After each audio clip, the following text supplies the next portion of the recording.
വയലാർ രാമവർമ്മ എഴുതി രാഘവൻ മാസ്റ്റർ സംഗീത സംവിധാനം ചെയ്ത് 1962 അശ്വമേധം എന്ന നാടകത്തിൽ KS ജോർജ് പാടിയ ഒരു പാട്ടാണല്ലോ ഈ ചില്ലുമേടയിലിരുന്ന് എന്നെ കല്ലെറിയല്. പാമ്പുകൾക്ക് മാളമുണ്ട്, പറവകൾക്ക് ആകാശമുണ്ട്. അതിനകത്ത് രണ്ടാമത്തെ സ്റ്റാൻസ വളരെ പ്രധാനപ്പെട്ട ഒരു ചിന്തയാണ്. നമ്മളിപ്പോൾ ചിന്തിച്ചുകൊണ്ടിരിക്കുന്ന ഈ ദോസ്തോവസ്കിയുടെ ജീവിതത്തിൻ്റെ അർത്ഥം തേടിയുള്ള യാത്രയുടെ ഭാഗം തന്നെയാണിത്. എവിടെ നിന്ന് വന്നു ഞാൻ, എവിടേക്ക് പോണു ഞാൻ, ഇതറിയില്ല.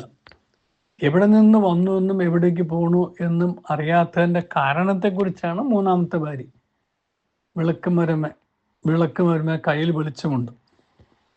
ഈ വിളക്ക് മരത്തിൻ്റെ ഉദ്ദേശം ആ മരത്തിന് ചുറ്റും വിളക്ക് തെളിഞ്ഞ് വെളിച്ചം കൊടുക്കുക എന്നുള്ളത് മാത്രമല്ല, അത് ഒരു ദിശാബോധം കൊടുക്കുന്ന വിളക്കാണ്. അതാണ് വിളക്ക് മരം. ചുറ്റുപാടും വെളിച്ചം കൊടുക്കുന്നത് വഴിവിളക്കാണ്. പക്ഷെ വിളക്ക് മരത്തിൻ്റെ ഉദ്ദേശം ദിശ അറിയിക്കുക എന്നുള്ളതാണ്, ദിക്കറിയിക്കുക എന്നുള്ളതാണ്.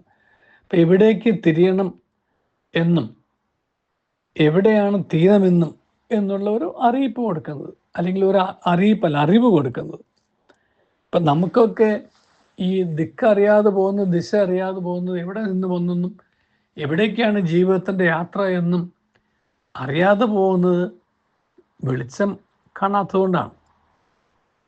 നമുക്കൊരു ഈ വിളക്ക് മരത്തിൻ്റെ ആ വെളിച്ചം കാണാൻ, വിളക്ക് മരത്തിൽ ഉള്ള വെളിച്ചം നമുക്ക് കാണാൻ കഴിഞ്ഞിരുന്നെങ്കിൽ നമുക്കൊരു ലക്ഷ്യം കാണാൻ കഴിഞ്ഞാൽ. ലക്ഷ്യത്തെയാണ് വിളക്ക് മരം എപ്പോഴും സൂചിപ്പിക്കുന്നത്. ജീവിതം ഒരു യാത്രയാണ്. ആ യാത്രയ്ക്ക് ഒരു ലക്ഷ്യമുണ്ട്. ആ ലക്ഷ്യത്തെ മുന്നിൽ കാണാനായിട്ട് വിളക്ക് മരം തന്നെ സാധിക്കുകയുള്ളൂ. ആ വിളക്ക് മരം നമ്മുടെ മുമ്പിലുണ്ടെന്നുണ്ടെങ്കിൽ നമുക്ക് ദിശാബോധം കിട്ടും. ദിശാബോധം നഷ്ടപ്പെട്ടതുകൊണ്ടാണ് നമ്മുടെ പലരുടെയും ജീവിതത്തിൽ നിരാശ ആരംഭിച്ച് അത് അവസാനം ജീവിതത്തിൻ്റെ അത് കുറച്ച് ഡിപ്രഷനിലേക്ക് പോയി പിന്നെ പിടിവിട്ടു പോകുന്നത്.